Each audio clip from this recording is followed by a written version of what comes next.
একজন প্রশ্ন করলো যে হুজুর, এই যে বাবরি মসজিদ যখন ভাঙ্গা হলো, আল্লাহর মসজিদ, কত লোকে নামাজ পড়ছে, এই মসজিদে ভাঙলো, তো আল্লাহ একটা পাখিও পাঠাইতে পারলেন না বা পাঠালেন না, মুখে একটু পাথর নিয়ে ভালাইতো, দুইটা সাইডে মরতো, তাও মানুষ একটু ভয় পাইত, এটা হইল না কেন? আমি তারা বললাম, দেখেন, বাবরি মসজিদের গুরুত্ব বেশি না মসজিদে আকসার গুরুত্ব বেশি, বাইতুল মুকাদ্দাসের গুরুত্ব বেশি, কোনটার বেশি? সে বললো বাইতুল মুকাদ্দাস, এটা কিবলা উলা, এটারই তো গুরুত্ব বেশি।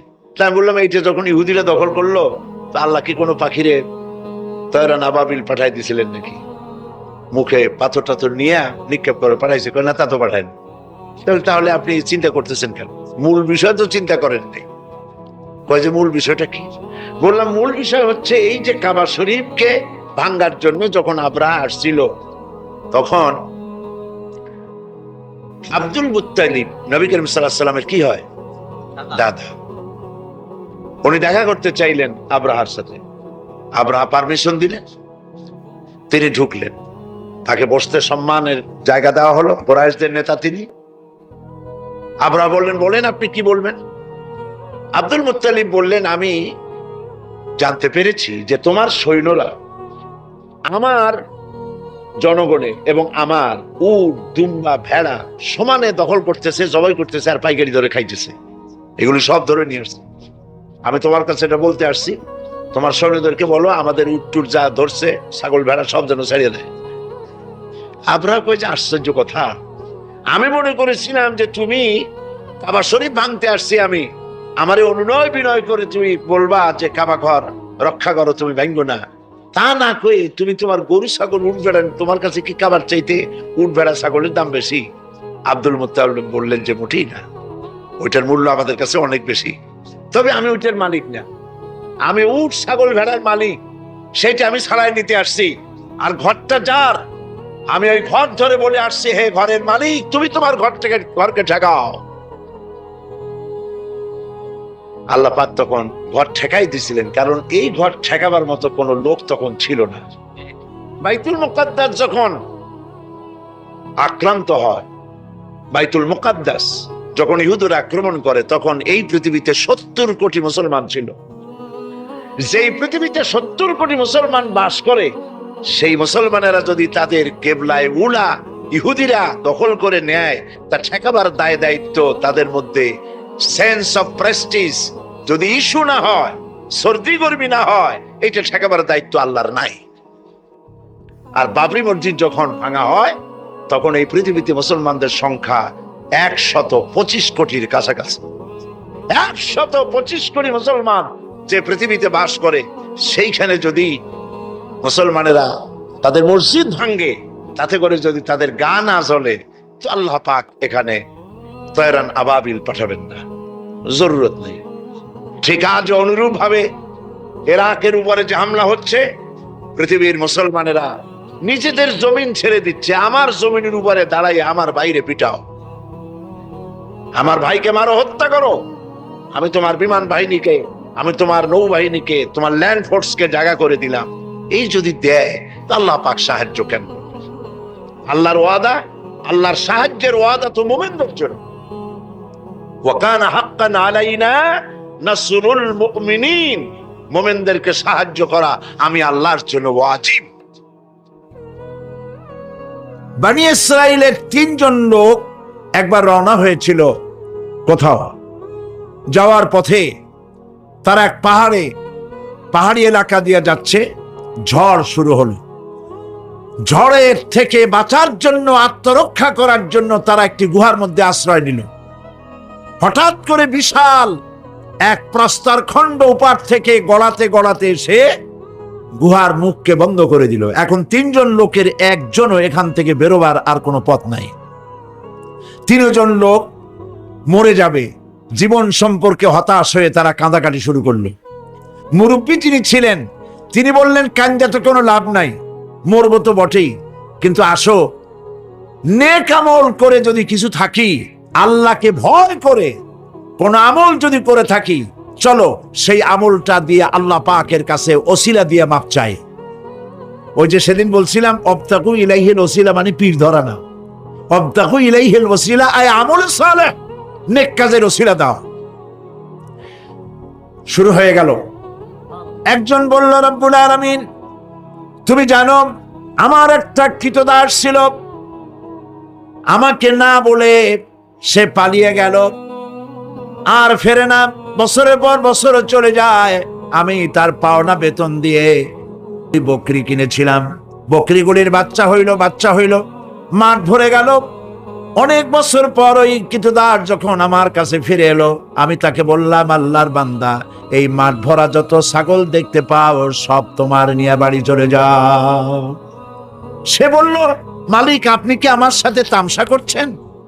আমি তো না বলে গেছি আপনার কাছে, পালিয়ে গেছি, আমার তো শাস্তি হওয়া উচিত, আর আপনি আমাকে তামসা করতে যাবেন? না, তামসা না, তোমার বেতনের টাকা দিয়ে আমি এগুলি কিনেছিলাম, ওগুলিতে বংশ বাড়তে বাড়তে এগুলি হয়ে গেছে, এত হয়ে গেছে, কাজে এটা তোমার, আমি তোমাদেরকে এটা দিয়ে দিলাম, তুমি নিয়ে যাও।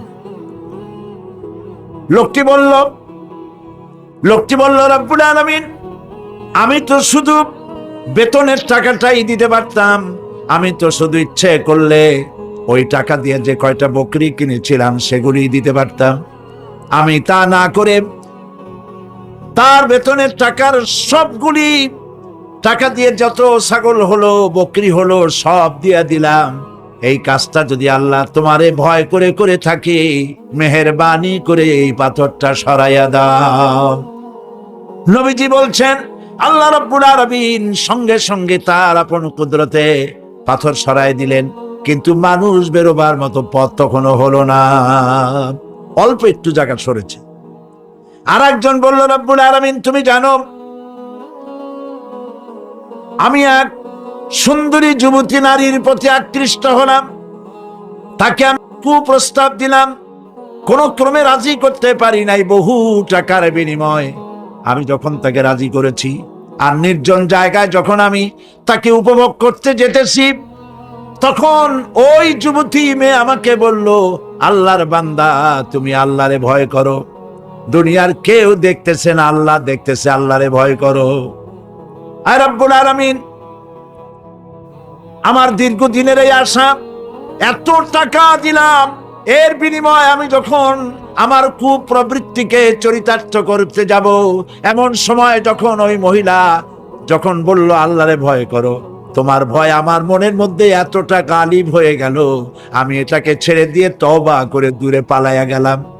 আয় আল্লাহ তাআলা, এই কাজটি যদি তোমাকে ভয় করে করে থাকি, তাহলে তুমি মেহেরবানি করে পাথরটারে সরাইয়া দাও।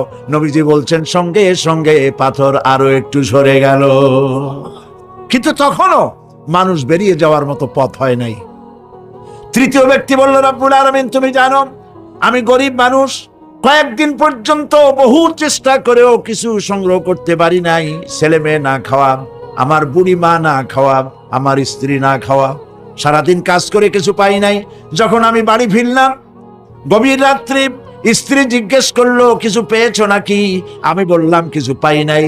স্ত্রী তখন আমাকে বলল, আমার যে বকরি ছিল ওই বকরি দহন করে সামান্য একটু দুধ, 1 গ্লাস দুধ গরম করে রেখেছি, তোমার মায়েরে দেই নাই, বাচ্চাদের দেই নাই, আমি নিজে খাই নাই, তুমি কষ্ট করেছো, তুমি খাও।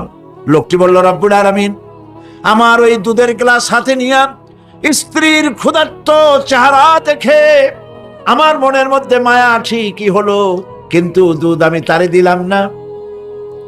আমার কলিজার টুকরা সন্তানগুলির দিকে ক্ষুধাকৃষ্ট চক্ষু কুটরাগত ক্ষুধার জ্বালায় অস্থির বাচ্চাগুলি, তাদের দিকে তাকালাম, বেদনায় কলিজা ভরে উঠলো, দুধ আমি তাদেরও দিলাম না। এবার চলে গেলাম আমার মায়ের রুমে, যে দেখলাম আমার বুড়ি বাপ 2-3 দিন অনাহারে, মা আমার ক্ষুধায় পড়ে আছেন বিছানায়। আমি আমার সন্তানের দিকে তাকালাম, আমার স্ত্রীর দিকে তাকালাম, নিজেরও পেট, আমার পেটেও দারুণ ক্ষুধা, কাউকে দুধ দিলাম না। আমার মায়েরে ঘুমের থেকে জাগাইয়া পাশে বসাইয়া সবটুকুন দুধ আমার মায়েরে খাওয়াইয়া দিয়েছিলাম।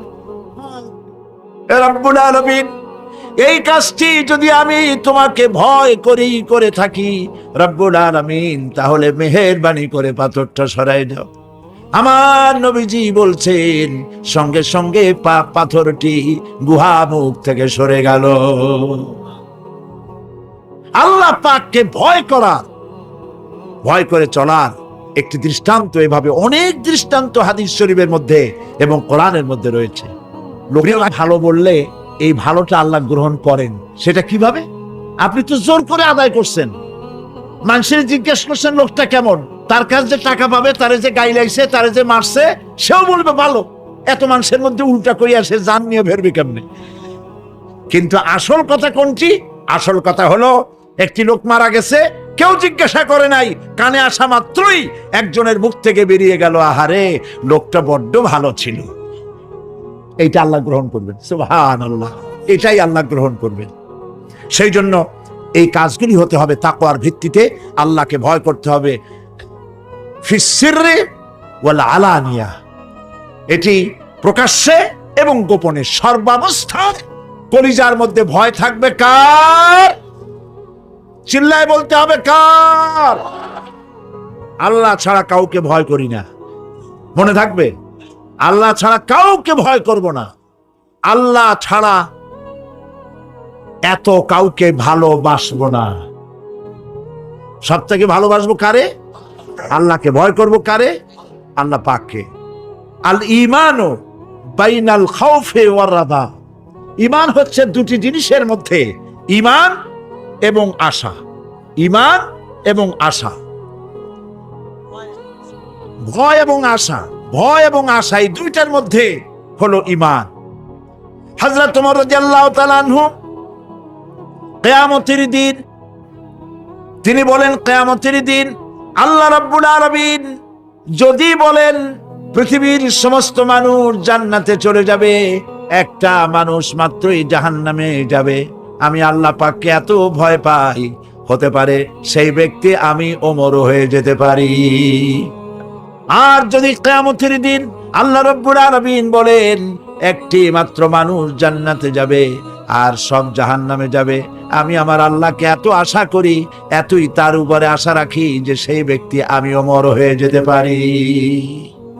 ভয় এবং আশা, এই দুটির ছিল। আমরা যেন ইফতারিতে জম্মের খাওয়া খাইতে পারি, এই জন্য রমজান মুবারকে সারাদিন রোজা রেখে ইফতারিতে মানুষ যা খাইলো, সুবহানাল্লাহ।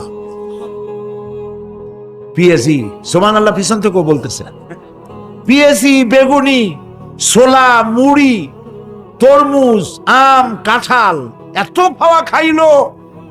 কয় যে হুজুর এত ক্ষুধা লাগে ইফতারের সময়, মনে হয় খাওয়া যদি যাইতো তাহলে জগ আর গেলাসও খাইতাম। তাহলে সারাদিন যা না খাইছিল ওইটা ওইখানে আদায় করে নিল। আচ্ছা, রোজা কি আসছিল আপনার এই ইফতারির মজা খাওয়াবার জন্য? কি জন্য আসছিল বলেন তো একটু? তাকওয়া। বলেন কি জন্যে? তাকওয়া সৃষ্টি করার জন্য। সারা জীবন রোজা রাখলাম, মুত্তাকি হইতে পারলাম না। টাটকা সুখগুলি, আরামগুলি যারা বর্জন করে আল্লাহ রাব্বুল আলামিনকে বিশ্বাস করে যারা জীবন পরিচালনা করেছে, আল্লাহ পাক তাদের জন্য জান্নাত রেখেছেন এবং তাদের জন্য বলছেন সাবিকু ইলা মাগফিরাতিম মির রাব্বিকুম ওয়া জান্নাতিন আরদুহা কাআরদিস সামাই ওয়াল আরদ উইদ্দাত লিল্লাযীনা আমানু বিল্লাহি ওয়া রাসূলিহি।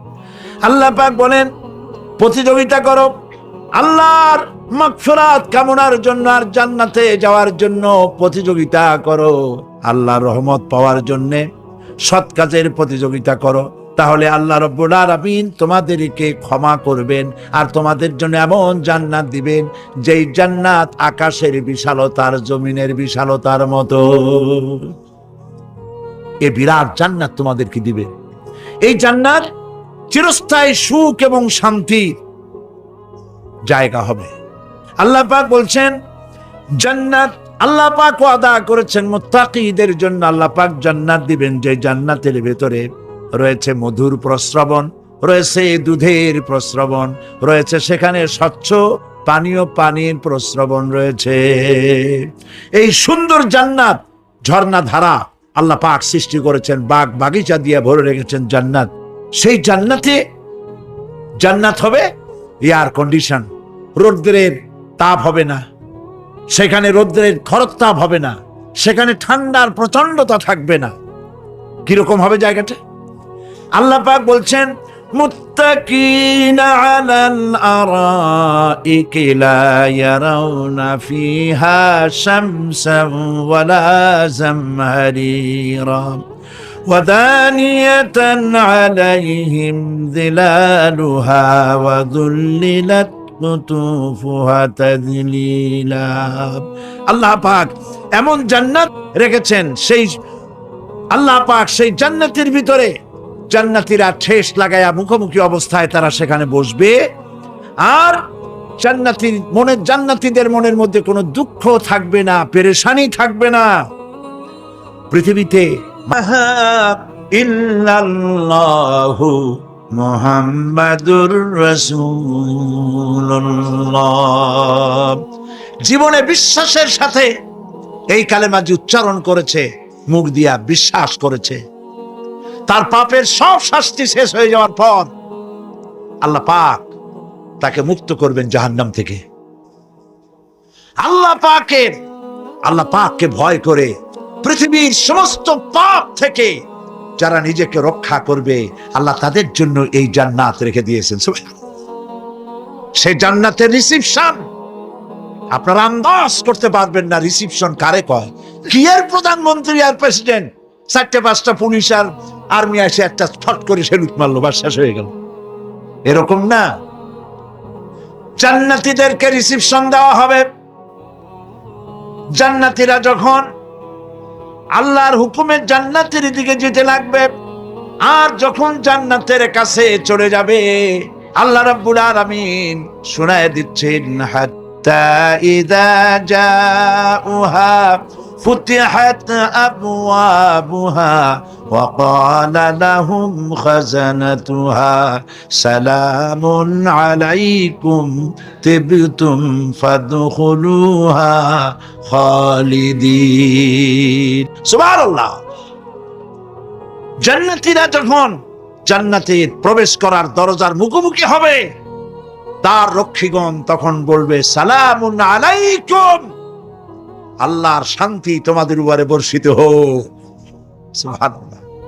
দুনিয়ার টাটকা টাটকা সুখগুলি 2 পা দিয়ে ঠেলে দিয়েছো, টাটকা সুখগুলি গ্রহণ করো নাই, হারাম খাও নাই, আল্লাহর দ্বীন কায়েমের জন্য রক্ত দিয়েছো, জীবন দিয়েছো, কষ্ট করেছো, আল্লাহকে ভয় করেছো। আমাদের সালাম গ্রহণ করো, জান্নাতের মধ্যে ঢুকে যাও চিরকালের জন্য। সুবহানাল্লাহ। আর বাইর হওয়া লাগবে না, চিরকাল এই জান্নাতের মধ্যে তোমরা বসবাস করতে পারবে, আল্লাহ রাব্বুল আলামিনের ফেরেশতারা বলে দিবেন। জান্নাতের মধ্যে আল্লাহ পাক হুরদের সঙ্গে জান্নাতীদের বিয়ের ব্যবস্থা করে দিবেন। কোরআনে কারিমে আল্লাহ পাক বলেন, মুত্তাকিইনা আলা সুরুজিম মাসফুফাতিন ওয়া যাওয়াজনাহুম বিহুরিন ঈন। সামনাসামনি ভাবে সাজানো সারি সারি আসন সমূহের উপর তারা ঠেস লাগায় বসে থাকবে, আর আল্লাহ রাব্বুল আলামিন হুরদের সাথে জান্নাতীদের বিয়ের ব্যবস্থা করে দিবেন। যেসব হুরের সঙ্গে বিয়ে হবে তাদের আল্লাহ পাক বিবরণ দিচ্ছেন কি রকম হবে তারা। লাম ইয়াতমিসহুন্না ইনসুন ওয়ালা জান, এর পূর্বে জিন এবং ইনসান এদেরকে কেউ স্পর্শ করে নাই। কি রকম তারা? কাআন্নাহুন্নাল ইয়াকুতু ওয়াল মারজান, যেমন ঝিনুকের ভিতরে মণিমুক্তা থাকে, এইভাবে আল্লাহ পাক তাদেরকে পবিত্র করে রেখে দিয়েছেন। হে আমার বান্দারা, লা খাউফুন আলাইকুমুল ইয়াউম, আজ আর কোনো ভয় নাই। সুবহানাল্লাহ, সুবহানাল্লাহ। আজ আর কোনো ভয় নাই, কোনো চিন্তাও নাই, আরামে এই জান্নাতের মধ্যে বসবাস করো। এরপরে আল্লাহ পাক জিজ্ঞেস করবেন, ও আমার জান্নাতীরা, আমি যেসব ওয়াদা করছিলাম আমার ওয়াদা মোতাবেক সমস্ত নিয়ামত পেয়েছো? তারা বলবে হ্যাঁ পেয়েছি, সব নিয়ামত আপনার ওয়াদা মোতাবেক সব পেয়েছি। আল্লাহ রাব্বুল আলামিন বলবেন সব পাও নাই, ওয়ালাদাইনা মাজিদ, আমার কাছে আরো বেশি আছে। সুবহানাল্লাহ, আমার কাছে আরো বেশি আছে। জান্নাতীরা ভাবতেও পারবে না সেই নিয়ামতগুলি কি। প্রিয় ভাই সব, সেই মুহূর্তে আল্লাহর নবী মুহাম্মদুর রাসূলুল্লাহ সাল্লাল্লাহু আলাইহি ওয়াসাল্লাম বলবেন, রব্বুল আলামিন আমার উম্মতেরা জান্নাতীরা বুঝতে পারে নাই আপনার কাছে কি নিয়ামত আরো বেশি আছে। আমার এই উম্মতেরা জান্নাতীরা আপনার ওয়াদা মোতাবেক সব পেয়েছে, কিন্তু একটি জিনিস এখনো তাদের কিসমতে হয় নাই। সেই জিনিসটা হলো যারা তার রবকে না দেখে শুধু কোরআন আর হাদিসের কথা শুনে আরবের ঘুম হারাম করে তাহাজ্জুদের নামাজ আদায় করেছিল, চোখের পানি ফেলেছিল, যারা জান্নাত দেখে নাই, জাহান্নাম দেখে নাই, আপনাকে ভয় করে যারা জীবন পরিচালনা করেছিল, যারা আপনাকে দেখে নাই, না দেখে শুধু কোরআন হাদিস বিশ্বাস করে যারা অকাতরে নিজেদের জীবন বিলায় দিয়েছিল, এই জান্নাতীরা এখন পর্যন্ত তার রবকে দেখতে পারে নাই। আল্লাহ রাব্বুল আলামিন তার সামনে থেকে ৭০,০০০ পর্দা সরে যাবে। আল্লাহ পাক বান্দাদের আরজি পুরা করার জন্য জান্নাতীদের সামনে তিনি জালোয়া ফরজ হবে। কোরআন শরীফের ভিতরে আল্লাহ পাক বলেন জান্নাতীরা তারা আল্লাহর দিকে, জান্নাতীরা তার রবের দিকে তাকিয়ে থাকবে, আর রব তার বান্দাদের দিকে তাকায়া থাকবে। প্রাণ ভরে জান্নাতীরা রবকে দেখবে, সুবহানাল্লাহ, আল্লাহ পাককে দেখবে। প্রাণ খুলে আজ দোয়া করি রব্বুল আলামিন জান্নাতের যেই পরিবেশে যেই জায়গায় তুমি দয়া করে তোমার গোলামদেরকে তুমি নিজেই দর্শন দিবে, দেখা দিবে। মনিব গো, ও আমাদের রব, আজ এই বিশাল জনসমুদ্র নিয়ে তোমার দরবারে আবেগ ভরা কণ্ঠে বলি, যেই অনুষ্ঠানটি তুমি এমন মুবারক অনুষ্ঠান করবে যেখানে তুমি জান্নাতীদেরকে দেখা দিবে, ওই জান্নাতের কোনো একটি, ওই অনুষ্ঠানের কোনো একটি কোনায় কানায় আমাদেরকেও দাঁড় করাইয়া দেখার তো। ভাই সব, আল্লাহ রাব্বুল আলামিন মানুষের সামনে এত সব নিয়ামত রেখেছেন, এই জান্নাত দান করবেন। এরপরে আল্লাহ রাব্বুল আলামিন কোরআনে কারীমের মধ্যে বলেছেন, রব্বিস সামাওয়াতি ওয়াল আরদি ওয়া মা বাইনাহুমার রাহমানি লা ইয়ামলিকুনা মিনহু খিতাবা। এসব পুরস্কার রয়েছে তোমাদের সেই রবের পক্ষ থেকে যিনি আকাশ আর জমিনের মালিক। সুবহানাল্লাহ বলবেন। কোন ফাজা বাবা, কোন মাওলানা, কোন মুহাদ্দিস, কোন বুজুর্গ আপনাকে সুপারিশ করতে পারবে না যদি না আল্লাহ পাক তাকে কথা বলার তৌফিক না দেন। মনে থাকবে এটা।